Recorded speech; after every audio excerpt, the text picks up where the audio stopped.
Yo, what's going on with y'all, man? We on episode number 5. TheSYNPod. We right here in front of Barney's and Nobly, nigga. Every day. back at it again, man. How y'all living? I'm living decent. As you can see, it's a beautiful day. It's pretty in Charlotte. Like I love Charlotte weather. Even though it be bipolar as hell, I still love it. Right now you can tell it's getting hot outside, starting to get hot outside. I hate the summer. Go ahead and say that before you even start. I hate the summer. As a big nigga, I hate the summer, bro. Straight up. But it's nice outside, you feel me? It's getting in that range where it's like 60, 70 outside every day. So, yeah, man. Earlier, it looked like a fucking tsunami was going to come through. But like I said, Charlotte weather is bipolar. So it may look like that and then,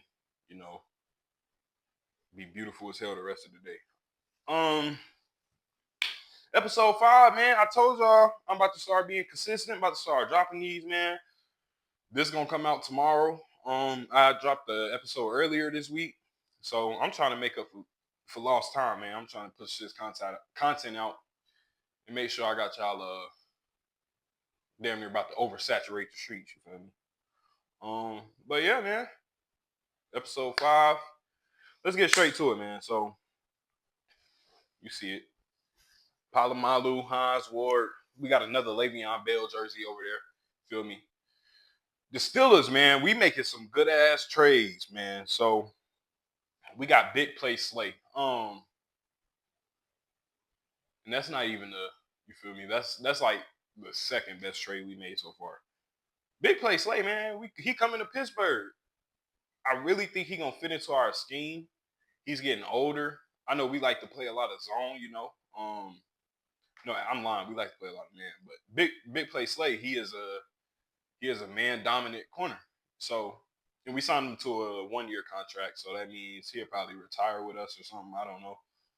But I thought he was retiring after he won with Philly, to be honest. So, and then I seen him as a free agent, and I think they released him or some shit. I'm like, yeah, he's definitely gonna retire. I don't see no point in. You feel me? It's something. I don't know. I think like when them old guys they win a ring and like they 12, 14 for whatever year, and they come back again, I feel like that's kind of risky.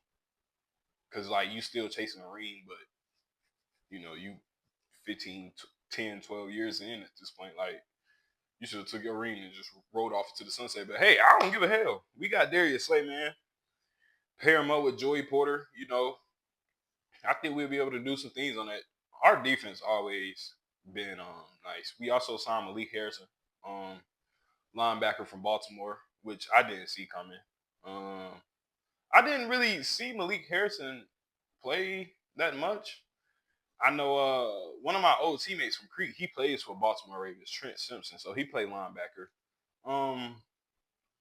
Whenever I've seen Baltimore games, I mostly seen like Trent and Roquan running the field. But towards the end of the season or middle of the season, like I noticed they would swap him and Trent out. And from what I seen, he was a good player, and I think he'll pair with Patrick Queen well. They both from Baltimore, both Baltimore linebackers. So I think that'll be that's another good sign that we made, or another good free agent signing that we made. Who else we get? Now, on the defense side of the ball, we also got Juan Thornhill out of the Browns, out of Cleveland. Great player. Safety, I believe. Don't quote me on that. Yeah, man, I think we do need some safety help. I know we signed someone last year. Yeah, so he's a safety. But I did notice that last year our safeties were kind of getting cooked. We laid up too many big plays in the back end, and I feel like it wasn't necessarily our cornerbacks' faults. Joey Porter, he gets a lot of calls, but I think that'll be like I was watching Hard Knocks, and they was telling him like that just come with it because he got super long arms. The longer he play, the more he'll be able to get adapted with that, and be able to get less calls and really be because he already strapping shit. It's just he be getting calls a lot. So once he learn how to play with his hands and you feel me, stay off the receivers a little more, I think he'll shoot straight out of here. Be one of the top cornerbacks in the league. So our secondary is looking shut down for next year. Like you're not gonna be able to throw that ball. Then we got Patrick and Malik Harris at the linebacker positions. Patrick is already a proven dog. Malik, like I said, I seen him play a little bit, like what I seen from him. Then over the top, we got Thornhill with Mika. That's gonna be nice as hell. Like it's gonna be a no-fly zone back there. Now on the offense side of the ball, man, we signed DK fucking Metcalf. To be honest, man, as a Steelers fan, I didn't think we had these kind of trades in us. Like Darius Slay, Malik Harris, DK Metcalf, and Juan Thornhill. I didn't think we had these kind of moves in us. Because as a Steelers fan, man, as years and years have been gone by, and it's like the offseason, we don't trade for shit. Last year was the first time I really seen us trade for like good players, Justin Fields and Russell Wilson, which was really surprising to me. But it's like, bro, the Steelers, we don't make no real big, super crazy moves in free agency ever, really. So last year we started off with that, and then this year we starting off fast. Like I said, big play Slay, Malik Harrison, DK Metcalf, and Juan Thornhill. That's just to name a few. And we actually signed DK to a pretty nice contract, so it's not gonna be like a 1 year he done. You feel me? Or we might have to re-sign him. I'm pretty sure we got DK for 4 years, bro, in the draft pick. So pairing him up with GP, I hear his talks of us trying to trade GP. I'm not surprised, and even if he does get traded, I'm not surprised. He's the number one receiver, and then obviously DK Metcalf is the number one receiver. He's been in the game longer. He's more seasoned. He's pretty much damn near a veteran at this point, but he's still like in his prime, kind of. You get what I'm saying? So I can see how George Pickens is a diva. So I can see how he probably reacted to that shit. And he probably might want out of Pittsburgh. But I feel like if we are able to make that shit work with him, with GP and DK Metcalf, we can do some dangerous shit this year, man. But I'm saying all that to say, we still ain't got no fucking quarterback. I don't even know why we are entertaining the thought of getting fucking Aaron Rodgers. I promise the guy, if we get Aaron Rodgers, I'm not watching the season. We might as well trash the shit now. I don't want Aaron Rodgers. I heard we might try to trade for Dak. I don't know how we gonna get that shit done. He's getting paid at the wazoo. Though we just got some good players, and I would love that, honestly. I would love to have Dak, but it's just too much money. I don't see how we gonna make that work, or how we would make that work. Who else? My dad said he would like to see Kyler Murray. I don't know why the fuck he said that. They saying we might try to draft Jalen Milroe. I actually love that. But the thing is, what are we gonna do in the meantime? Because I don't think he's a player that you can draft and he comes in and play today. He might be able to, but I feel like he's like a Justin Fields 2.0, and I was really hoping that we re-signed Justin Fields, and he kind of like took the ship this year. Apparently, we gave him pretty much the same offers that the Jets gave him, and he just decided to go to the Jets for whatever reason. So it wasn't a money thing. It's just I think he just didn't like Pittsburgh. Maybe he didn't like Tomlin. I don't know, which is unheard of. So yeah, man, we still have no QB. Need to figure that shit out. Like I said, man, I would like Jalen Milroe. I would love Dak Prescott, but that's just a lot of money. But that's pretty much it for our options on quarterbacks. Don't want Aaron Rodgers. Like I said, if he comes, man, we might as well just throw the whole season away. We also signed Kenny Gainwell. I like that signing. Coming off a Super Bowl, you feel me? Played behind Saquon. Last year, I'm pretty sure he was like the one running back. Not last year, but before they signed Saquon. Man, I'm just I like the moves we making so far, and we got Najee the fuck out of town. Now, don't get me wrong. They said, or Najee has had multiple 1,000-yard rushing seasons. It's just he don't get it done. I don't know how to explain it. Like he had 1,000 yards rushing, but it's just like Najee just don't get it done. Like he's not a Like I liked him better than I like Jalen Warren better than Najee. Like I don't know. I feel like he's not a big play guy if that makes sense. It's just 5 yards. You feel me? 5 yards in the cloud of dust every time you get the ball. He might go off and get a little stiff arm at the end, but it's like with not watching Najee run was just like he runs straight into whatever he run into, and then once he get there, he stopped. There's no moves he gonna try to make. I don't know, but he had 1,000 yard rushing seasons. I wanted him out of Pittsburgh. They said we might try to, or before the draft, the mock draft and shit was coming out, like at the end of the college season. I was thinking we might draft for Ashton Genty because I knew we was probably gonna get rid of Najee. We re-signed Jalen Warren. I like Jalen, like I said, but I still feel like Jalen can. Well, I'm pretty sure he'll be running back one this year, so we'll see what he do. But I think he can be a good running back one. You feel me? He's very serviceable out the backfield, and he could soak the pill. So he runs hard. He got a little finesse to him as well, but he runs hard. He can catch the ball out the backfield. So I think he'll be great for us, and he's going to be great for us. Now, if we draft Ashton Genty, that shit would be even better. But we can't get him and Jalen Monroe. So it's kind of like pick your poison. This is no really other good quarterbacks to go get in free agency, to be honest. Um, so yeah, man, I don't even think Dak a free agent. I think they was just talking about that shit, like it's just talk. So yeah, man. I'm really excited for the season actually now because we got DK and GP on the same side. On the same team, and we ain't been able to throw the ball in fucking forever. We haven't had like two number one receivers in fucking forever.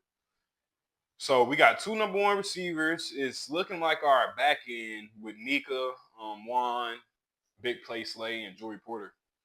Seems like niggas is not gonna be able to throw the ball on us. Our D line has never been a problem. We got Cam Hayward, he coming back for another year.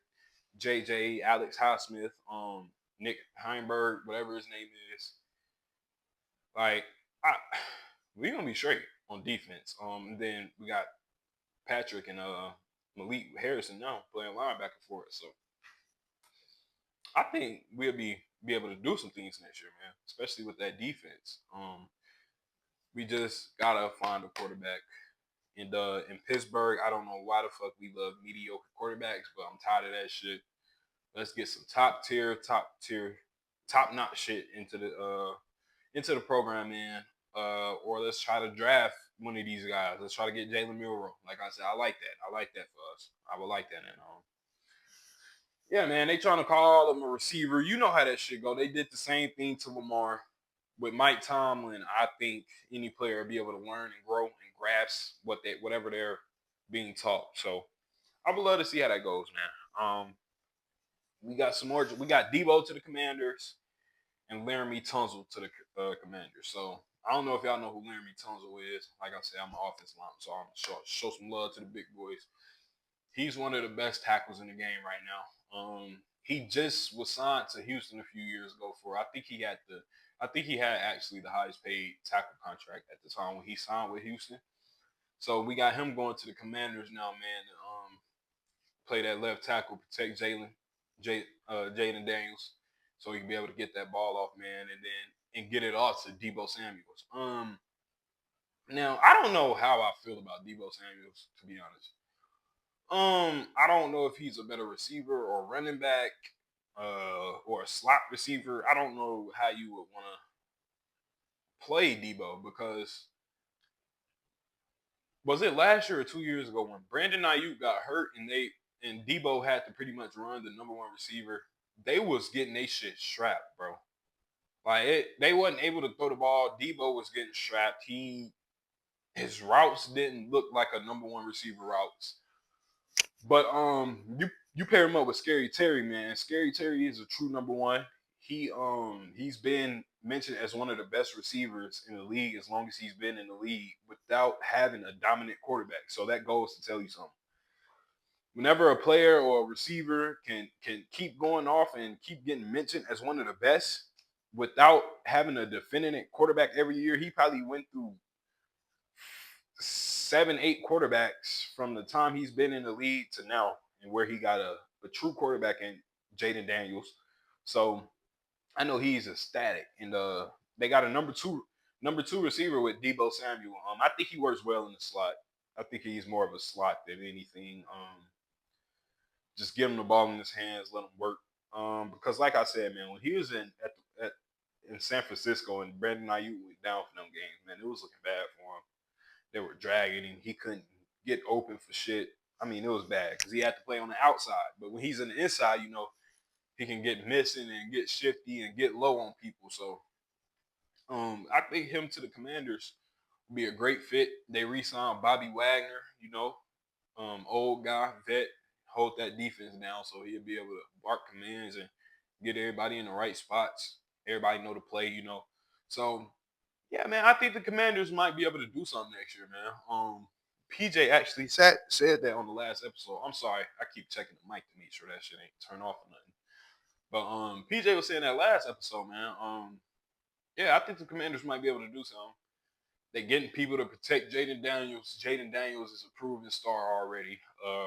But you know, we said the same thing about CJ, and we seen how CJ's season went this year, which I also said. So yeah, man, I think the Commanders might be able to do something. And speaking of the NFC East, what the fuck is going on in Dallas, man? Dallas is. I don't think Dallas will be able to win anything until Jerry Jones retires, and that's not going to happen. Jerry Jones is going to die the owner of the Cowboys. He's going to die the GM of the Cowboys. Like, I don't think he ever is going to resign. It's like one of those situations in America where everybody was preaching about how Joe Biden needs to get the fuck out the Oval Office because of how old he is. Like, can he even can he comprehend what he's signing? Can he comprehend what he's reading? Jerry Jones he don't have no problem paying people. So I don't know what it is. The players say they feel uncomfortable. Like the people just watch them practice. You're in the NFL, man, so you used to it. But I don't know, man. Dallas is a weird place. Everybody that leaves there just starts talking crazy about them immediately. We seen this with DeMarcus Lawrence. He said, he did his interview when he got to Seattle. He basically said, like, yeah, I knew I wasn't winning the Super Bowl in Dallas. I knew I couldn't win the Super Bowl in Dallas. So for me to come here to Seattle and you feel me, get that energy back and get that feeling like, hey man, I might be able to do something. For me to be able to get that feeling back was great. So then Micah came out and started cussing and shit, and he told him like maybe if you spent less time on the pod, like this is a whole bunch of shit in Dallas, and and, and like even I know even like some of the players' family members be arguing on Facebook, and it's like you don't hear this with any other team in the NFL.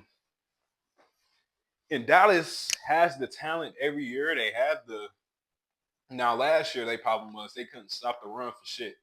You can just pound Dallas to sleep pretty much every game. If you had a good offensive line because they got Mike on the outside. I mean, he's strong, but he's not outside zone. He's going to get white. You feel me? And then you got DeMarcus Lawrence. He can stop the run, but their two D tackles was really the problem. And they were just getting blown off the fucking ball, and it was nothing they could do about it. So yeah, man, Dallas' problem last year was just stopping the run, and then Dak got hurt. It was just a shit show from there. What's CD Lamb last year? All he looked all last year like he just didn't want to be there. And you would think for it to be the fucking Dallas Cowboys, best facilities, probably the richest team is the richest team in football. I'm pretty sure. You would think it would. You playing for the star, man. You think it'd be great, but they say, man, Jerry World makes it hard. He makes it hard, man. Jerry controls pretty much everything, operations.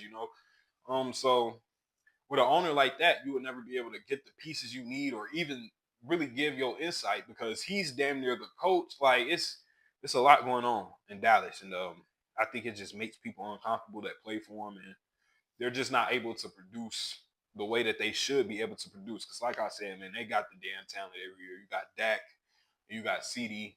Devontae Turpin, Brandon Cooks, um, the damn tight end, what's his name, Schoonmaker, I think, or something. I might be wrong. Fergus, Jake Ferg, like they have guys on the team. They didn't have a running back last year, but they have guys on the team to where they should be able to, roll and at least win a playoff game. They haven't won a playoff game since I can't remember when. It's just Dallas is I don't know what's going on, man. Dallas fans, talk to me in the comments, man. What the hell going on? Um, Now Joey Bosa to the Bills. Did I see that coming? Nah. I actually thought he would end up in San Fran with his brother. But apparently San Francisco gave him an offer, and so did the Bills. I think the offer was like a year 12 from the Bills, and the offer from the 49ers was like a year 10 mil. So it's like he could have took the pay cut and went to go play with his brother. That's so, you know, I'm playing with my brother, but he took that extra 2 mil to go get paid with Buffalo and possibly go to the Super Bowl, because Buffalo has been one of those contenders every year. I don't think the 49ers will be a contender anymore. To be honest, I hate to say it, but I think Christian is pretty much cooked. Like it's pretty much over for him. He rushed back. And I hate the way he ended, man. Like he went out on top. Well, he didn't go out on top, but like he had the offensive MVP damn near. People was putting him up there to win the MVP trophy itself as a running back. Then he went from that to the injury, and it's like we pretty much ain't seen him playing like a year or 2 years. So it's like I hate to see that for him. I hope he can bounce back, but it's not looking good, man. Both knees. Debo's gone. The defense, I'm pretty sure everybody on the defense is still there, but I don't know, man. San Fran is they still got Brandon Ayuk. I think Brandon Ayuk is still a true number one receiver, one of the most underrated receivers in the league. So we'll see how they handle that, but I don't know, man. I don't think the 49ers are your contenders anymore. Brock Purdy, I actually think Brock Purdy's a great quarterback, despite of what people think. I think he does what he needs to do to get games won. And, he actually throws a pretty good ball. So, but overall, man, I don't think the 49ers will be that same team that they've been the last couple, 4 years. Where it's like, hey, man, these the NFC, you always got to mention them coming out the NFC. I don't think it's that for them anymore. So saying all that to say, his brother went to the AFC, man, $2 more million to the Bills, a playoff team every year, either in or a game away from the AFC Championship every year. So I think that'll be a good fit for him too. They got Matt Milano, Espinosa. I might be saying that wrong. Espinosa out there. I think they re-signed DeMar Hamlin, so the Bills they're a pretty good team. And I think they'll be able to, you know, do something with Joey Bosa, and that would be a scary look. Now, on this episode, I'm gonna get a little personal, right? Y'all, a couple years ago, a year ago, whatever you want to call it, I used to work at a psych ward. Now, I ain't do nothing. I was a patient safety attendant. So it was like I literally what I'm doing right now is what I did all day. I would sit at a desk and just pretty much look in the room and watch the patient all day. This job was insane for a number of reasons. You would see all different kind of people. Like you would just get old, demented people to people with schizophrenia, bro. And I remember this one time, bro. It was this old lady. I can't say her name. It's HIPAA violation. It was this old lady, bro, and she used to hit me. But like when she hit me, it'll be like. So one day she's in the hallway because we had beds in the hallway as well. So she's in the hallway, and she would just get up and keep trying to walk out. Like, and then the door that she would walk to is like a door that you got to scan to get out of because it's like literally in the psych ward. It's not like one of the doors that's like the entrance or exit. It's just in the psych ward. So you would need like a bad, or matter of fact, this is where they because it was an emergency department. This is where they brought in the people that was being took off like the what is it called, the ambulance. It was that's where they brought them through. So you would have to scan in and out. She would keep just walking to that door, and then you'd be like, all right, Miss Karen, come on. And then you would put your arm around her, walk her back. It's like, stop fucking touching me. Like, it was, that's just one situation, bro. She was hilarious, though. She was sweet as hell. Like, when she was just getting this mode where it was like, all right, bro, I don't want to, and I feel her. I don't want to be in the hospital no more, dang. I'm about to go. And she would just tweak out and spaz and all kind of shit. So, that shit used to be funny. We had this one guy, I couldn't understand anything he said. Like, he talked in Sims, but he was scary as fuck, bro. We had another dude that tried to convince me that he was Samuel from the Bible and that we were poisoning his room. He was saying like he was telling us to turn the vents off because we were putting carbon monoxide in his room and he couldn't breathe. But he had attacked it. He would say he would start off with y'all putting stuff in my room. Can y'all stop? Can y'all stop putting stuff in my room? Can y'all stop putting stuff in my room? We'll be like, nobody's putting stuff in your room. He'll be like, okay, can I at least can I at least sit in the hallway? You know, like I can't breathe, blah, blah, blah, blah, blah. Well, he'd go from, yeah, stop putting stuff in my room to I can't breathe. I can't breathe, man. Damn, I can't breathe. Y'all trying to kill me, bro. Blah, blah, blah, blah, blah. Y'all trying to kill me. I can't breathe. Then from there, this motherfucker will ask you, could he come sit in the hallway, right? So it got to the point we stopped letting him do it because we picked up on what he was doing. Um, he would come sit in the hallway, and where his room was, it's like a door 4 rooms down from him. So if he hit it fast enough and hit this right, and like pry the doors open fast enough, he could be up out of here. So he would try to he would sit there, he would sit there, he would sit there. Then he'd get up like he going to get some water, and then they not even supposed to get their own water. So you was something like, "Hey man, sit down." As soon as you say that, he'd take off. So it got to the point we started keeping people in front of that door.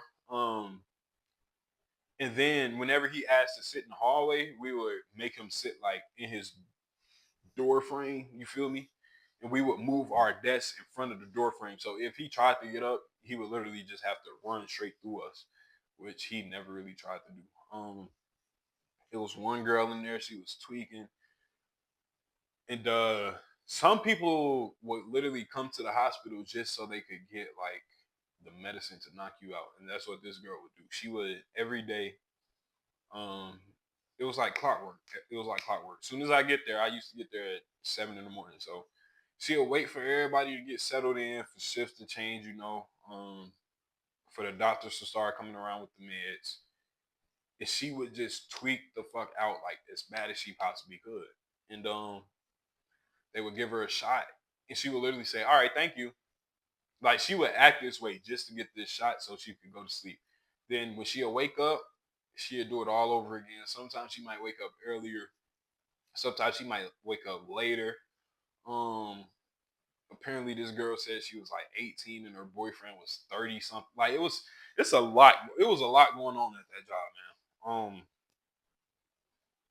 That was actually one of my favorite jobs, though, just because that shit was so funny. Because you would go in there and it's like, bro, you don't know what the fuck you gonna see today. It was like every day was something new, so it was just entertaining as hell just to go to work. And I'm literally just sitting here. I don't have to do nothing else. Well, we'd get like crackers and sodas and sandwiches for them, but that was pretty much it. Like I did the bare minimum. I sit there and just watch the patient, bro. And some of the patients would even start beefing with each other. Like it was crazy. It was crazy. It was this one girl in there. She was in there for, I think they said she was in there for like 2 years before I even got there. And when she finally got placement to a certain place, everybody was happy for her. People was crying. She was crying. So it was just, that job was fun, man. It was a lot going on though, but it kept me busy because it was something new every day. You know. Now on the topic of psych wards, what the fuck is going on with Kanye West? Can somebody go check on Kanye? Is he okay? What's going on? That tweet he sent out about Jay-Z and Beyonce kids, that's some off the wall shit. Like that's some fuck you. Like that's some fuck everybody shit. Like to send that tweet, bro. You know you burning that bridge. All right, to play with somebody themselves is a different thing. But to play with somebody kids and then say that about their kids, oh bitch, you might as well declare war. What's going on with Kanye, y'all? He talking about everybody betraying you. His daughter betrayed him. Like Kanye, no, you just do dumb shit and people hold you accountable of it. Like that's pretty much all I can say about that. Like Kanye is tripping, gang. We need to get Kanye some help. We need to get Kanye some help, bro. Then he made that snippet of that song, and it's like the beat fire as hell. The way he was rapping over that bitch fire as hell, but the lyrics are insane. Like Kanye, you can make this a whole nother moment to get everybody back on your dick. You know what I'm saying? But he took it a whole nother way, bro. Kanye is just Kanye has been going through. It's not he's going through. This nigga has been going through shit. What's wrong with Kanye, y'all? I hope he alright, man. I hope he figure it out. I hope whoever he yelling at hear him out. And Cardi told him shut the fuck up. Like Kanye going out bad right now, bro. He been going out bad for a little minute, but he's going out super bad right now, bro. He's going out super bad. He needs to be in a psych ward. He needs a mental eval. Like something needs to happen. Because I'm honestly scared for him. It's looking like this might end bad, or it could be very bad for him and his family. The way he's tweaking, like he's saying off the wall shit, doing off the wall shit. He just don't give a fuck. Um,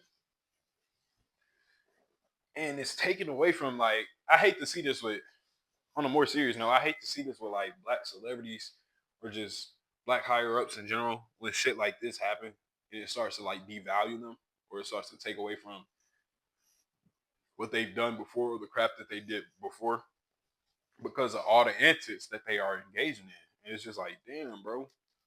Like, could you not?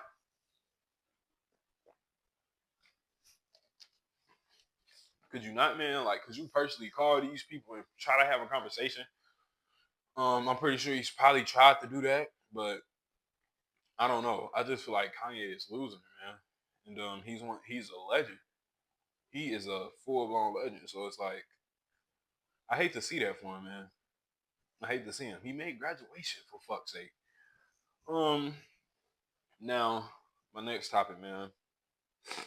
You trade niggas get on my nerves. Let me explain. Trading niggas, the meme coin niggas, what else? All that shit, bro. They will tell you to do it, right? They will convince you or try to tell you to do it like, hey man, you need to get into this because of such and such and such. This the return on your investment, blah, blah, blah, blah, blah. Then you ask them, you like, okay, bet, how I do it? What I like when you looking at the charts, like what I'm supposed to be looking at. Now all of a sudden they don't know shit about trading. Why y'all be gatekeeping like that, bro? After trying to force niggas to trade. You need to start trading, bro. Okay, help me. How I do it? You just gotta pay attention, bro. Like I don't know how to explain it, bro. Like you just gotta look at this and pay it. Shut the fuck up talking about that shit, then. Cause that really get on my nerve, bro. Don't tell me to do something or try to put me onto something. And then when I ask you how to do it, how to go about it, nigga, you can't even come up with a full sentence. It's just you always now all of a sudden I can't even explain it, bro. You just gotta look, bro. Like you just gotta work up to it. Like you just gotta practice. You feel me, bro? Like you just gang. What am I looking at? I'm a person where I learn about what is it called? I'm a visual learner. So if you talking about something, I'll be able to be like, yeah, okay. But I always love the teachers that would, especially math teachers, that would do the problem on the board with you as they're, not just talking around it. I need to see it physically myself so I can be like, oh, okay, that's how you do it. I can hear you talk about some shit all day, and still not get it or still not be able to do it. You know what I'm saying? It just depends with certain shit. I can listen to certain shit and be like, okay, like you can tell me, okay, this is how you do this, and A, B, C, D, D. You feel me? But with shit like that, I need somebody to sit me down and be like, okay, this is what you're looking for, all right? Then when this gets to this point, this is when you want to buy, right? And then when it gets to this point, this is when you where you want to sell. Now I know a little bit about the different methods to read the chart, you know, the different methods to tell if it's about to spike up or spike down. But it's like, I don't know, man. I don't know. That shit not for sure to me. And it's like every trade nigga I talk to, it's like they just beat around the bush and like they never really even say how much money they made. They just say they trade. That's it. Like, yeah, bro, I trade. Like, okay, how much you made? Well, it's in a demo account. Like, all right, bro. You telling me to do something you not even doing. Shut up, gang. Please. And if you gonna tell me to do it, stop fucking gatekeeping. Stop telling people to do some shit and gatekeeping the way to do it. That's some weird shit. I hate that so much. You need to do this. How I do it? I don't know. Figure it out. What? Why you tell me I need to do it then? That shit dumb. Um, y'all, I've been finessed. I got fucking finessed. Let me tell y'all about the time I got finessed, man. Now, I had a job interview. He said they were gonna hire me. Did I know this job was drug testing? No, I didn't. At the time I was still smoking. And I lied and told him I'd be able to pass the drug test. So, y'all, I went to the smoke shop, you know. I got the U pass. I called my cousin. I'm like, cuz, like, how I do this shit? He like, okay, cool. Boom. Pop it in the microwave for 5 seconds. You look at the little green dot, you feel me? If it's in between 90 and whatever, boom. He was like, keep doing that. Keep doing 5 second increments until it get to between 96 and 100. It's like a little the U pass shit, it come with like a black strip on there, and then it has 90, 92, 94, 96, 98, 100 on there. You feel me? And it's like it got like little dots above each degree. So whenever it get warm or you warm it up, the green dot will pop up on where it's supposed to be. So I warmed it up. I got it to like 90, 98, 97. Because I ain't want to overcook the shit, because if you piss too hot, they're gonna look at you and be like, hey man, you feel like if your pee was this hot, you would be dead. Or if your pee was not this hot, you would be dead. You feel me? Like, that means this is not coming from a human.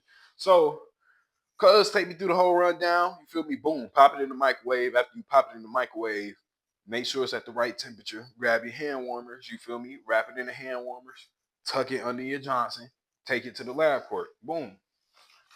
So I do that, you feel me? I go to the lab court, signing in, shit in my nuts. Like, yeah, man, it's smooth. I'm about to finesse, you feel me? So I go in the bathroom. Lady like, all right, you can shut the door. So I shut the door behind me. Pull out the little thing, you feel me? Pull out the U-Pass shit, put it in the cup, right? Boom, put it in the cup. I go to the lady. Now, this is the moment of truth, y'all. This is where I'm gonna know if I'm cooked or not. I hand a cup of piss to the lady, and they immediately check the temperature. She checked the temperature, and my temperature was good. I'm like, oh yeah, I'm hired. I'm good. So boom, you feel me? I get my little receipt. I send it to my to the job at the time, and they're like, all right, bet, come on, you might as well come to work. I'm like, bet. So I started working before. You feel me? I started working before my drug test results even come back, because they were saying like all I needed was a receipt, and then I'd be able to start working. So boom, we do that. I start working. About a week later, I get a call from LabCorp, and or from my boss, and she like, hey, you need to go retake your drug test. Basically, these fucking drug tests got so advanced that it could tell it wasn't a humane pH balance. What the fuck do you mean? They said the shit wasn't a humane pH balance. I'm thinking as long as the temperature good, I'm green. Like, there's no way I'm gonna feel this shit. There's no way. It's fake piss. They hit me with that shit, and then they hit me with the. She hit me with the. You got to go back and take a observed drug test, huh? Now I took a observed drug test before, and it was for the NCAA. But the NCAA test, that was for like steroids and shit. Like it's not even for marijuana, cocaine. Well, it might be for cocaine. It just wasn't for marijuana and all. It just wasn't for marijuana. That's the only thing I was doing at the time. It wasn't for marijuana. So, but even that test, I'm thinking back to it. I'm like, oh hell no, hell no, because it was the weirdest shit I ever did in my life, bro. It's literally you go into a stall, you leave the stall door open, and there's a white man, or my case, it was an old white man making conversation with me while my penile is in my hand and I'm taking a piss.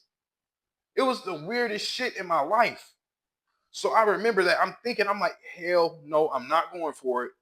And even if I do piss in this cup, I'm going to piss dirty. So let me figure out a way to get around this, right?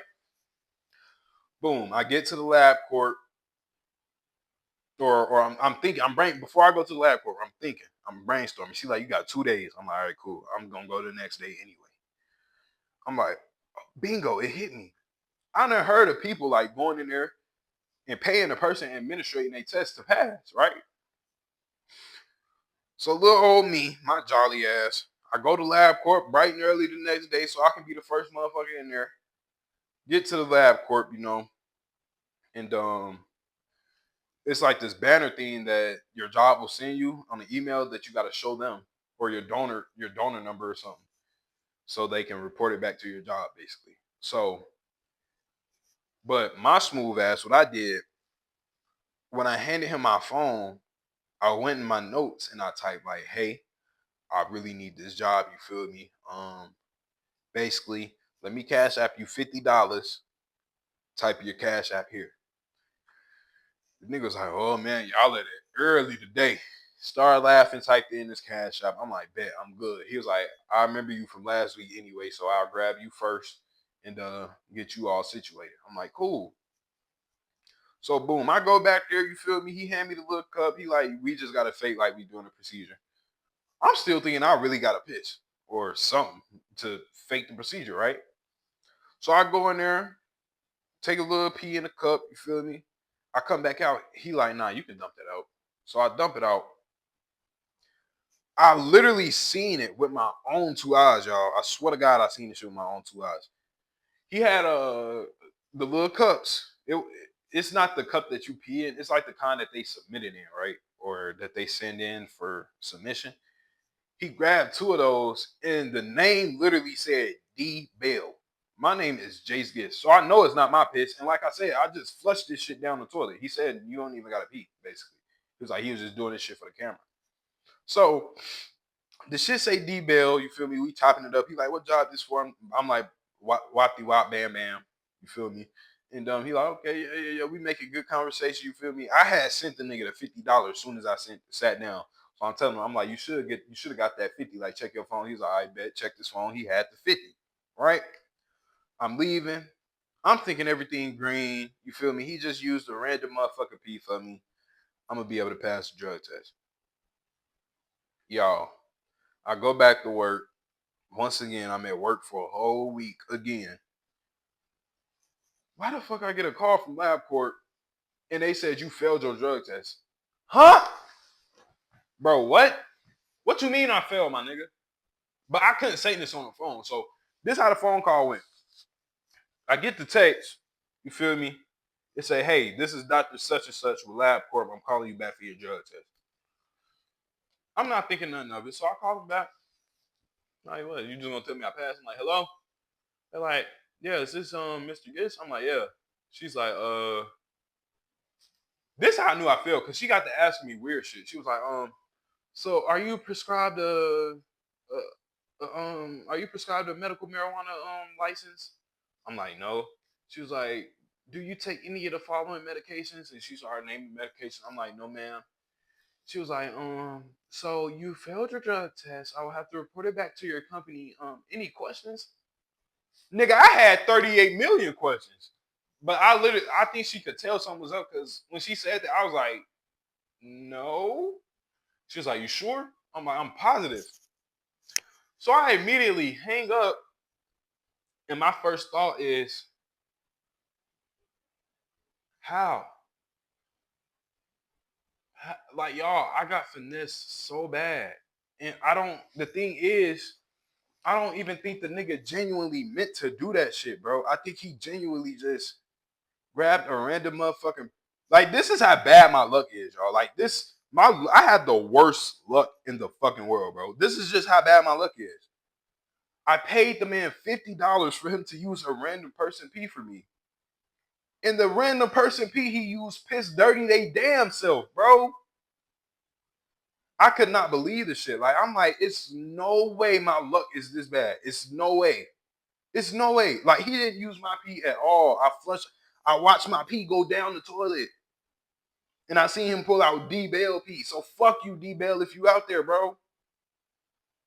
Oh my, that shit blew me, bro. I'm like, how?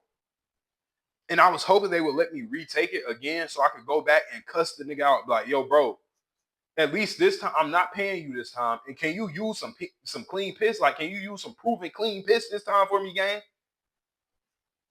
Because the random motherfucker you used last time, his dumb ass pissed dirty too. So now I done lost $50 in the job. All because I have the shittiest luck in the world, bro. The shittiest luck in the world, man. You live and you learn. You gotta grow up. Speaking of growing up, man, I want to talk a little bit about growing up as a big dude. A bigger dude. Now, all my big dudes out there, they gonna feel this whole little segment, bro. Growing up as a big dude, bro, it's two options you have. You either gonna be the butt of the joke all the time, or niggas not gonna fuck with you. Now, I pretty much had a big nigga life coach my entire life. My Uncle Derek, he's a bigger guy, but Uncle Derek flies hell. Beautiful family, you feel me? Always pulling up in the nice shit, smell good as hell. So automatically, as a big kid, I'm like, oh yeah, this the big guy I gotta be. Because I didn't see the other big guy that's big, fat, stanky, sloppy motherfucker. I didn't see that one. You feel me? Like, and it's to the point, me and my uncle, damn near twins. Like, my grandpa, he literally calls me Derek, which is his son name, which is the uncle I'm talking about. My big nigga coach to life. Um, my grandpa literally calls me Derek 24/7. And it got to the point, it used to be on accident. He did it so much accidentally that he just started calling me Derek. So I'm Derek to him now. But I had a coach. You feel me? He taught me the ropes. He taught me the ins and the outs. A lot of big niggas, bro, they might ruin it for us, gang. One, the first, this number one, bro. The first time somebody play with you, you gotta put them in their place. Because first of all, it's gonna stop so much other shit it's gonna stop everything else from happening. Niggas gonna know not to play with you. And it's just gonna be nipped in the bud early. Now, if you let them get their little joke off, bro, it's never gonna stop. They gonna come back every day. They gonna torch your ass, and you just gonna be sad as hell. You feel me? You just gonna. And luckily for me, I'm a little handsome. I'm a little handsome, just a little bit, just a little handsome. I'm just a little handsome. So I mean, I had a little bit of an advantage, but like that shit was damn near growing up. I can't say hard R. Growing up a hard R in the 1920s, bro. Like you gonna be the butt of the joke. Um, like kids say they hated being dark skinned back in the day, like growing up being dark skinned and now everybody on their dick. No, bro. Being fat is one of the worst ways to grow up. Or being a bigger dude is one of the worst ways to grow up, bro. Now, I didn't seen it happen to the other big people, bro, where they become the butt of the joke and they become the constantly picked on. But I'm telling you, if it's any big kids out there listening to this, you have to stop them from playing with you immediately. Immediately nip it in the bud.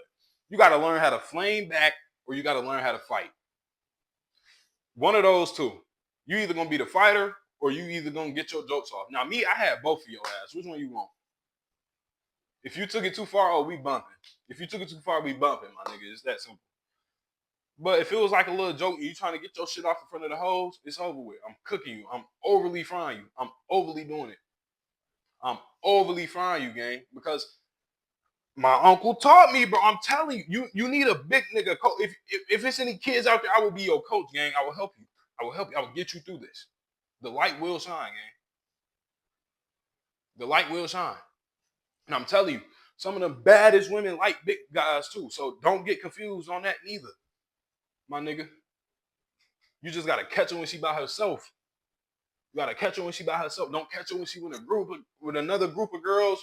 None of that. Catch her when she dolo. Walk up on her. What's up? Walk down. Do what you do. You feel me? Find you a little swag. Find you a little style, bro. You gotta find you a little style, and you got to make sure you smell good.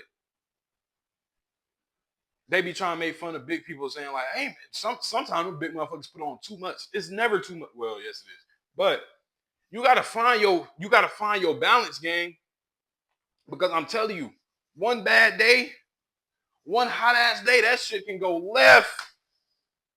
One time you forgot to put on deodorant, now you the big fat stinking motherfucker. You can't slip, gang. You can't slip. You gotta be on point, please. For the love of God, I'm telling you, bro. You can't slip. You gotta be on point. You gotta be on point. You gotta come correct every time. Because if you don't, they're gonna find something and you're gonna become the butt of the joke, bro. And I don't want that for no kid. Being the butt of the joke is terrible. I was never the butt of the joke because I always beat ass or I flamed niggas. Right? Now, with big nigga swag, bro, you gotta do a little bit of you growing up big, you gotta do a little bit of shopping. You gotta do a little extra shopping. You gotta find the clothes you like, cause your parents gonna have you looking like bro from the blind side. You gonna have big ass jorts on and big ass pants and big ass shirts, bro. No, you gotta find your swag. I'm telling you, you gotta find your swag, my brother. You gotta find your swag. Cause growing up a big dude is worse than growing up. Yeah, man. I'm sorry about that, y'all. My mom literally decided to call me after I told her not to call me. I'm shooting a podcast, D&D. She called me and said she doesn't know what that means. Whatever. I was talking about growing up a big dude, man. Like I said, you just gotta find your swag, bro.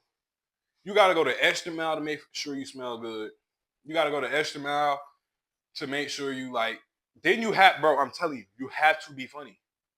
You you have to have a trade. You have to be a ball. Like it's something. You have to do something. You gotta be a get money nigga, sports player, funny. Like it's something. It has to be a tag with it, bro. You can't just be big in life. You can't. It's not gonna work. It's not gonna work. And like I said, luckily for me, a little bit handsome. If you get handsome, it's nothing. It's nothing more that a woman likes than a big, funny, handsome nigga, bro. I'm telling you, cause she knows she gonna eat. Now she knows she gonna laugh, and now she feel protected, gang. And also, you can get in the gym too. Like you can turn some of that fat into muscles, man. I didn't learn that until later on into life, so it's like I can't be saying nothing. You feel me? But growing up a big dude, man, they talk about the African booty scratchers. It's nothing worse than growing up a big dude. You're getting joned on every day if you allow that shit to happen. Like I said, you got to nip that shit in the butt quick, very quick. Um, man, I'm still talking about my life, man. Y'all ever been taking a test so hard you literally don't know what to do? You start just looking around. You start writing random shit on a paper, hoping it's just gonna your fingers just gonna randomly or your brain just gonna magically connect to your fingers and write the right answer. Like nah, y'all, my accounting class is beating the shit out of me. And like I said, I'm online right now, so and I'm an in-person learner. First of all, where the class really be fucking me up at is everything is on like the test shit is on lockdown browser. So obviously it's no cheating at all. So I just be looking at the camera like a sad puppy dog, like, hey, like, please, teacher, you see this look in my eyes? Pass me, please. It's kicking my ass, y'all. Like it's putting belt to me. It's causing distress in my life, the strain in my life. It's golly. When I say this class is hard as hell, I damn near asked my dog could he help me with. I asked my dog could he help me with my homework, bro. That's how hard this shit is, bro. I'm gonna get through it, but damn, man, damn, that class is kicking my ass, y'all. Then I was at a certain point, like earlier in college, I was thinking about being an accountant because I'm getting a degree in not in accounting, but I'm gonna pretty much be able to do accounting with my degree. So it's like I was thinking about this. Hell no, I ain't accounting shit. I ain't accounting a goddamn thing. I ain't writing no slips, none of that, man, because this class is crazy. It's applying straight belt to my behind. It's not funny, y'all. I need some help for real. So if you know anything about accounting, nigga, text me. Let me know something. Give me a hack, a life hack. So, like I said, man, I be in this same room, facing the sun. Teacher just looking at me struggling. I know she probably be watching, laughing like a motherfucker. And teachers, bro, stop putting shit on lockdown browser. Like that's way too sweaty, bro. You're just overly sweaty once you start doing shit like that. What are you doing? Why is it on lockdown browser? Chill. Overly sweaty. Now, like I said, man, I'm a big athlete, or I was a big athlete. Is slash whatever the fuck you want to call it, a big athlete. I want to talk about the worst football practice I ever had. I was a part of. What's this junior? Yep, that was junior. So this was my junior year. We had just got a new coach at school, high school, and this new coach. Let's just say I like him, so I ain't gonna say he a dickhead, but let's just say he didn't play. He didn't play. He wasn't for he wasn't for no games. He wasn't for none of that. Like he was. We had to earn our right to wear drip in games like accessories. We had to earn our right to wear accessories in the game. You couldn't cuss. If you did, you had to do push-ups on the spot. And he would make us do burpees for like I forgot, like missed grades and all that stuff, or just burpees in general. Um, so I remember one of our first practices with him during the spring or some. Yeah, this was during the spring. Um, we literally did burpees for 2 hours straight. So he called it accountability circle, which we did even my senior year, and we did it every practice. But it was just this practice. This was like the first one, and this was like the worst grade report in like reports from teachers that we had. Like he was just getting there, and I'm guessing he just wanted to put his foot down. You feel me? Establish dominance, basically. Y'all, why the fuck we do burpees the entire practice, the entire 2 hours? Not a play, not a formation, like not even a football, bro. We literally did.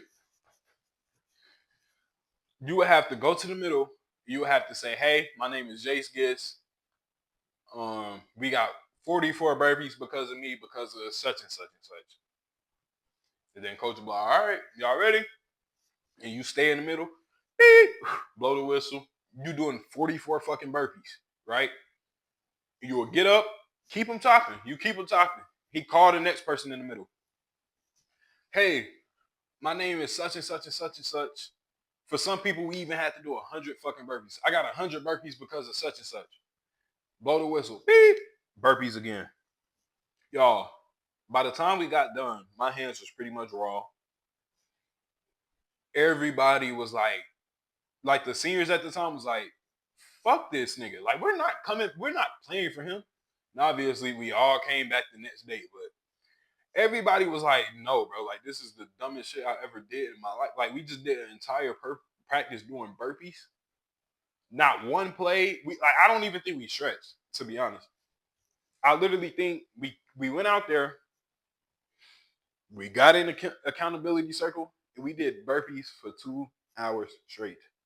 And then if you go to Crete, you know about the different fields. So this wasn't the turf field, and this wasn't the field at the bottom by the student parking lot neither. This wasn't that field. We was at the soccer fields. And it had it was around springtime, so of course it had probably rained earlier that week or a couple days or maybe even the day before. And the soccer fields would get like they would the soccer fields would get puddles in them, like in certain pockets. And where we was doing these burpees at, of course, was like damn near in the middle of a monsoon, whatever the fuck you call it. And it's just like 2 hours straight. I think we had one water break of straight burpees. Gang, when I say that shit was ridiculous, it was more than ridiculous. Now, I think that's probably my worst practice ever. But like condition wise, or like yeah, conditioning wise, or like conditions wise, nothing will ever top college fucking mat drills, college spring workouts. Like nothing will ever top that shit, bro. And especially at the school I was at. I was at a D2 school in West Virginia called University of Charleston, bro. And I can't remember how early we used to practice, but we used to practice early as fuck in the spring. Um, I would say like start time like 6 o'clock maybe. I think that was start time for stretching. But here's the kicker: it's West Virginia, y'all. March, May. I mean, it's in the months of February, March, April. You feel me, y'all? When I say we used to, and then this the other kicker. First of all, our game field was like 5 minutes away, 10 minutes away. It's like it's nowhere near camp. It's not even like walkable distance. You got to go all the way over a bridge. You got to leave campus, go all the way over a bridge, go basically through a neighborhood, make a left, and then that's where our stadium was. So only so we didn't do like spring workouts and shit over there in the mornings. But we had a baseball field. Well, we would practice in our baseball field pretty much, and that shit was like I would say probably about 2 miles off campus. So every morning you would have to wake up at a certain time enough to brush your teeth, get ready, and to walk in this cold ass snow to practice. By the time you get there, your fucking feet pretty much froze or like you can't feel your feet already. You get to the baseball field, bro, and they would have us doing the wildest shit. The wildest shit. It's like they knew we went through hell just to get here. And it got to the point like some of the older guys or just people who had their cars on campus in general, they was like, man, fuck that. I'm about to start driving to practice. Like, first of all, I gotta wake up so much more earlier just so I can be ready and walk and get there on time by the time we start warming, so I don't get fucking chewed out. I gotta be up and walking by the time you feel me by a reasonable time. If I drive my car, that would allow me to sleep a little more so I could take, you feel me, my time to get ready and then I'll just be there in 2 seconds. Because if you drove there, it's only like 2 seconds. You feel me? Not 2 seconds, but like a quick little minute if you drove there. So it got to the point some of the guys on campus that had their cars start driving there and shit. Boy, the coaches did not like that. They started chewing them out. Like I think the only one that was allowed to drive was our quarterback. Um, that shit used to be crazy, y'all. In the West Virginia snow, fucking walking to practice at 5:30 in the morning. If you don't walk, you get cussed out. They damn near gonna call you a pussy ass bitch. Like it was a lot going on, man. It was a lot going on. And like I said, bro, by the time you get to practice, your toes are already frozen, bro. Y'all know what it feel like running with frozen feet, and you running full speed, bro. Y'all know how college coaches are. They're on your ass. It's nonstop. It's fucking. They're mentally. Some of them, especially the strength and conditioning coaches. Strength and conditioning coaches in college are mentally sick. So you can imagine you just woke up, you just walked a mile and a half, 2 miles in the snow, just to get to practice. And this motherfucker is yelling before y'all even get in stretch lines. Oh, it's gonna be a great day. I can feel it. It's 6 in the morning. I just walked 2 miles in 2 feet of snow, and you yelling. We haven't even started warm-ups yet, and I can't feel my feet. In due time, my nose is not going to feel like it's on my body. My fingers are not going to feel like they're a part of my body. That's probably 10 minutes tops. I get cold fast, or my limbs get cold. So it's like, bro, boy, I used to hate that shit, man. I used to hate them spring workouts, but that shit was I like, and I had a terrible spring that year too. I had a terrible spring, and I think it was literally because of that. Like I could not function, bro. Like I hated every minute of that shit. I don't know why, but I don't know if it's just because it was West Virginia. Well, yeah, that's why. But I hated every minute of that shit. I felt like they had us do the dump. Like, why do we have to walk if my roommate has a car? We could literally just get here in 2 seconds and save my feet getting frozen until I get there. You feel me? And actually start working out and save my hands from getting like. By the time you get there, you was pretty much shivering already, and then you had to run full fucking speed, and then bro, oh my god, I forget the name of the shit, but we had a running, we had this thing where our baseball field is pretty much 2 baseball fields put together. So we would run around the baseball field, but we had, I forget what it's called, but it's where the person in the back will have to run and catch the person in the front, and you just keep doing that for however long they was telling us to go. But I used to hate when it was my turn in the back, bro. Cause and then it was certain, you always got that one teammate that don't give a fuck about how you feel. He don't give a fuck about nothing. This nigga is just an energizer demon, and for some reason he don't get tired, and he just keeps a great pace all day, bro. Of course, every time I got in the back, he was in the front. So I used to literally have to fucking full out haul ass to get to the front. Like some people, they get the chill, you feel me? Or like when I got to the front, if I knew whoever was behind me, I know they was probably happy as hell because I'm not about to make you work that hard, gang. Like I'm not a dickhead. You're not about to have to work that hard. You just gonna, you feel me? Come on, get your spot. We gonna keep it rocking. But every time I got in the back, I swear to God, it's like every time I got in the back, the sweat nigga was always in the front. And he was not slowing down for shit. He's wanna, come on, bro. Like, come on. Like, nigga, just slow down a little bit. I promise it'll be easier for all of us if you slow down a little bit, gang. But no, niggas do not want to do that, man. I promise. That's probably the worst like condition I ever had to go through because they would make this. That's not the worst, bro. One morning, that's for another episode, bro. I'm gonna get into that.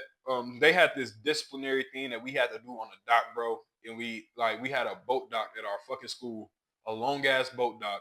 They made us go out there once again at 6 in the morning, bro, in 45-pound plates above your head, lunges, lunges, lunges. What else they had us do? You get to the top, you gotta do push-ups. You come back down. I think they had us do the where you walk with your hands and then your teammate holds your feet. But that was for getting in trouble. I forgot why I got in trouble and had to do that shit, but I had to do that shit, bro. Bro, it was so bad. Oh my god, that's a story for another day, man. Now the worst injury I ever had also happened at this school. Right, we was at practice. It was a normal day, spring practice, or was this spring? Or was this in the fall? This was spring because no, because I played in the spring game. So this has to be in the fall or early spring. I don't know. I can't remember which one. We was practicing, bro. Everybody going hard. You feel me? Getting their reps in. We go team, bro. I sprained my MCL. So let me tell you how it happened though. I'm blocking, blocking, blocking. I'm running my man downfield. You feel me? Running back goes past me, And like at this point, you know, as an offensive lineman, you still got to jog to the ball. So I'm just jogging behind the running back. Feel me? Wait for him to get tackled so I can, and then I'm the center, so I can. You feel me? I think we was working on 2 minute too. So I'm trying to get down the field. Out of nowhere, of course, the biggest, ockest white boy on the team falls directly into the back of my leg. He was on. Then the thing is, I wasn't mad because it wasn't his fault. I watched film, and it wasn't even his fault. Like it was more so my fucking offensive lineman teammate fault than his. So he was still engaged with him, right? But he was like slightly behind me. He like threw him like this. So when he threw him, of course, he left his feet. So he basically just swung full body weight into the back of my leg, gang. Y'all, when I say I hollered like a little girl, I thought it was, you couldn't tell me my ACL wasn't gone. Like I didn't have one anymore. That shit hurt so bad, y'all. That was about the worst injury I ever been through. I screamed like a hoe. And then that night, I went to the trainer office. Pretty much told me I had a sprained MCL. Didn't have to get no surgery. Yada yada yada yada. Great news, great news, great news. But that didn't stop the fact that that shit hurt like a motherfucker. Y'all, that night I probably got 2 hours of sleep,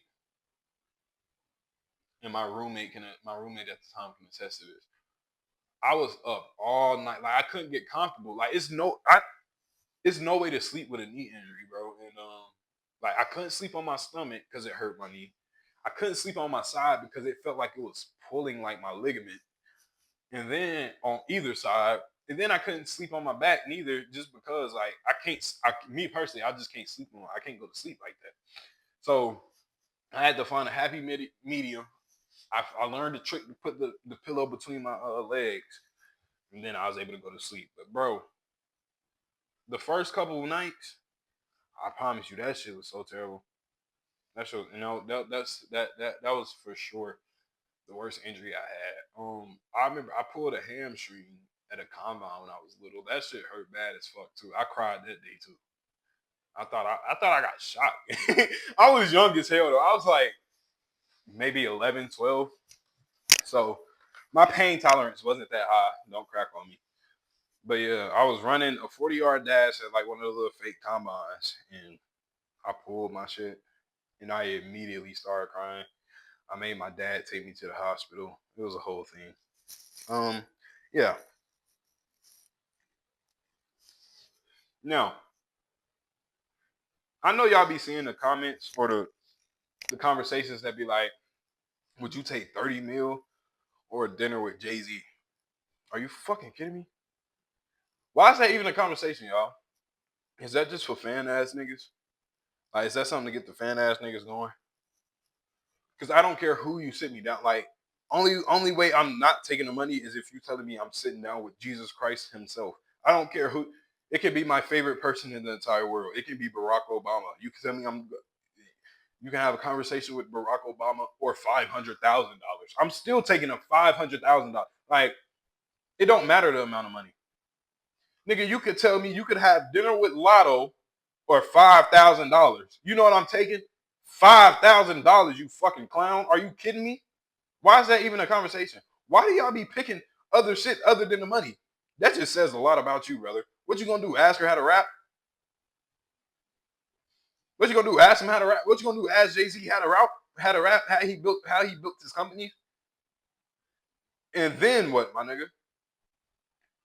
And now I can see if it was one of those situations where it's like, okay, you sit down with Jay-Z, you get his number, and you can continue to call him and network. Okay, then that might be a little different. And then even then, I still maybe I'm just broken shit, but I'm taking the money regardless. Like you can't. It's no other option. What are we even talking about? Are you serious? $1 million or a conversation with Jay-Z? $1 million or a sit down with Lauren? Like, what are we talking about, bro? Give me the fucking money and get out my face. Um, I don't know if y'all been seeing the trailer, but Michael B. Jordan movie is called Sinners. I think it's coming out in April, man. I'm really excited for that movie. If you know me, you know I love scary movies. It's one of my favorite things ever. I actually want to write a scary movie. I've been saying this for like 2 years, but I just don't have any ideas because I want something that's gonna be organic, like something that's not like a reiteration or something. Uh, but as far as like my director slash screenwriting screenplay thing that I'm going for is like a Jordan Peele kind of movie. And I'm saying all that to say this damn Michael B. Jordan movie look like it's gonna be one of them ones. Spike Lee said it's one of the best movies he's watched in I think he said like 10 years or some shit, 20 years, in a very long time. And this is Spike Lee, y'all. This is the black legend that made all the black classic movies. Michael B. Jordan Sinners movie is pretty much I think it's like a they say it's a black vampire movie, but that trailer look like it's gonna have like some Jordan Peele-ish, uh Jordan Peele-ish underlaying to it with just some real creepy shit. I like movies like that because for me personally, scary movies just don't do it anymore. Like The Conjuring, all that kind of stuff. I mean, it was scary when I was a kid, but now it's not too like the jump scares are too predictable. Like you can prepare yourself for a jump scare. The killer movies, those never been scary to me, but now they was still like a good watch. But now it's like the killer movies, especially like the Guess the Killer movie. Oh, we don't know who the killer, who's the killer. Especially those movies. I got ADHD, so it's pretty much I be able to 10 minutes in, I pretty much know the entire plot of the movie and how the shit gonna end and who the killer is. So it's like those movies gonna do it for me. So like psychological thrillers like Long Legs, that's a good ass scary movie. And it's genuinely scary. I like movies that make you feel unsettling, like confused and just unsettling. Because jump scares in the killer movies, that's just not gonna do it. In Michael B. Jordan movie, that should look like it's gonna be very unsettling. Like I said, it looks very Jordan Peele-ish. Jordan Peele is my favorite director. I need him to hurry up and drop something else. I love the work he does. But I'm excited for this movie. It's called Sinners, and it's coming out in April. Like I said, man, Spike Lee said it's the best movie he's seen in a minute. I mean, that shit is really good, and I could tell by the trailer.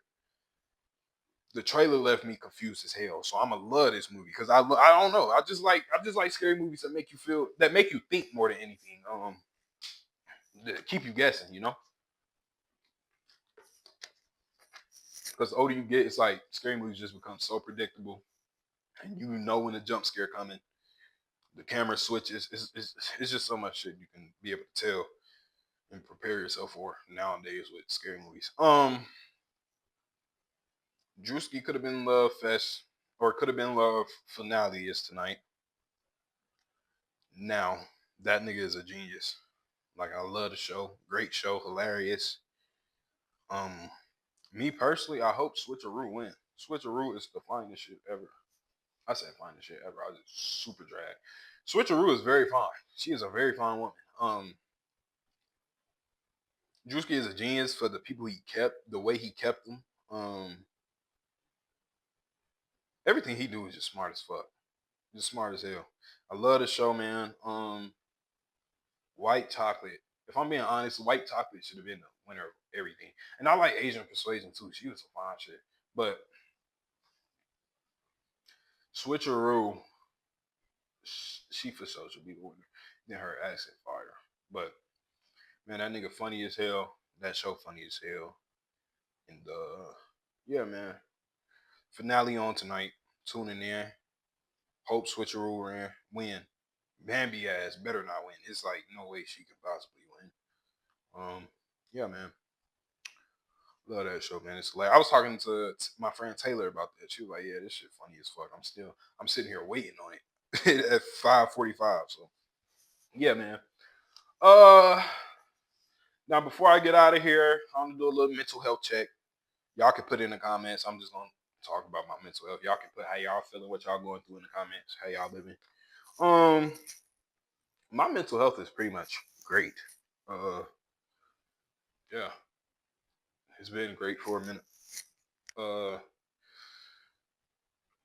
I'm finally about to work my way out of a hole that I dug myself in freshman year from one semester.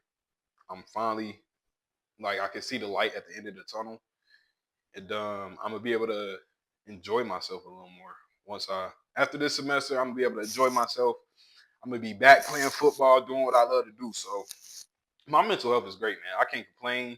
The school I'm going to be going to, Winston, is going to be great. I'm going to have a fucking blast. Um, Coming out of high school, I wanted to go to a HBCU anyway. I really wanted to go. Never mind. But it's going to be.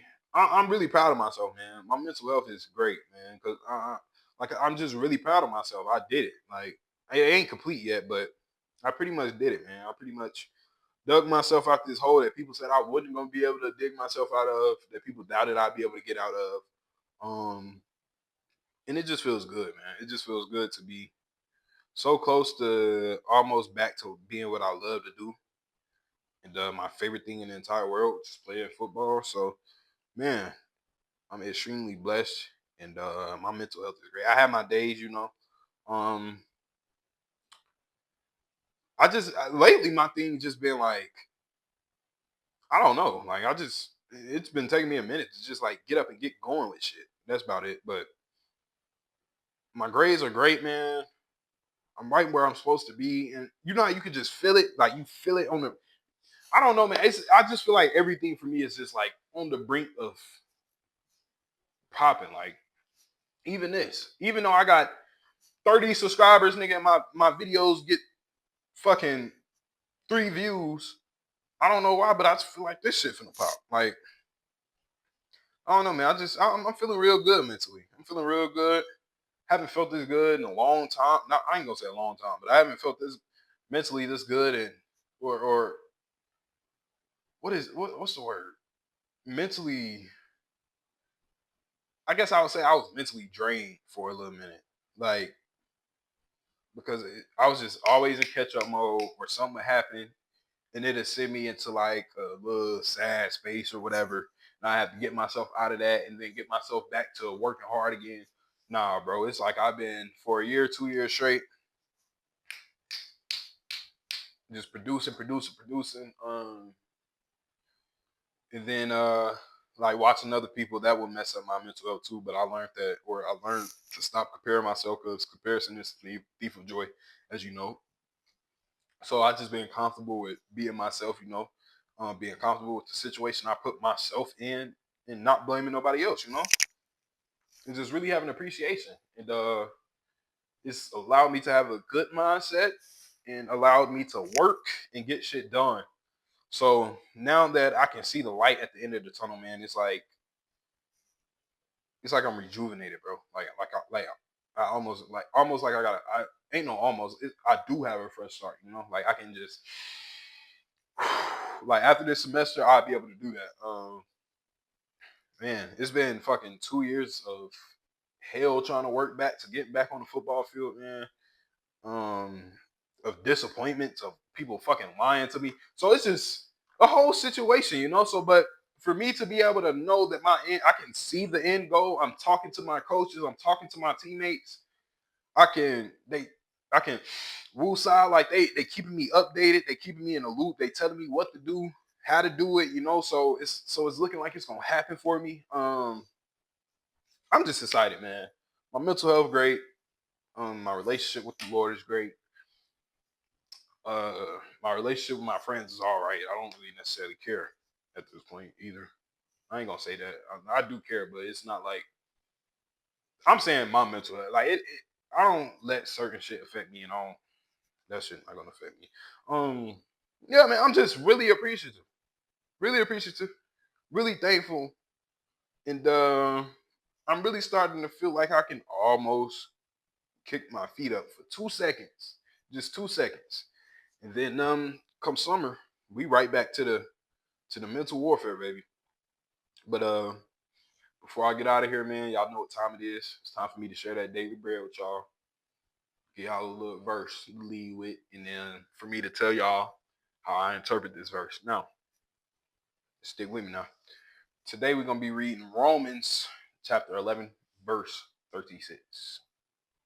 Again. Romans chapter 11, verse 36. For from him and through him and to him are all things. To him be the glory forever. Amen. Now, let's go from the top. Once again, Romans chapter 11, verse 36. For from him and through him and to him are all things. To him be glory forever. Amen. Now,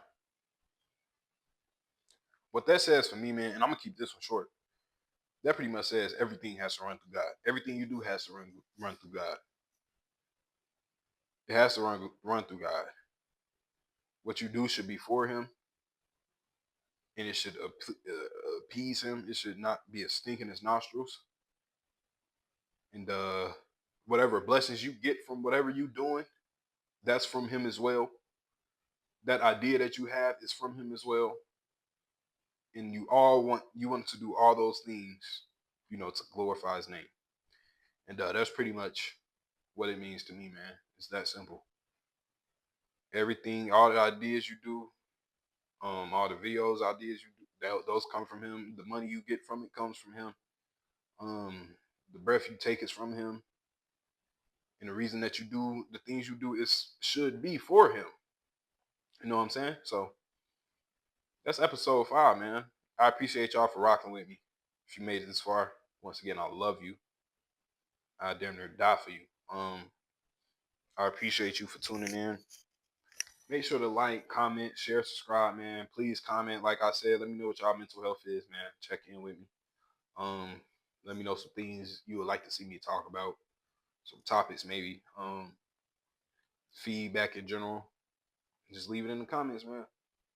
And that's it for episode 5. I'm sorry about the cut as well. I'm so sorry about that cut. Like, I'm tired of my shit looking ghetto. I tried to tell my mom not to call me. I don't know how she didn't understand shooting podcasts, D&D. I don't know how she ain't understand that, but whatever. I'm sorry about that, man. Hopefully the audio is great, crystal clear. If you made it this far, man, I appreciate you. Like, share, subscribe, tell a friend, tell a friend. Leave feedback in the comments. I love y'all. Y'all stay up and keep God in your life. Fuck, nigga. That's it for episode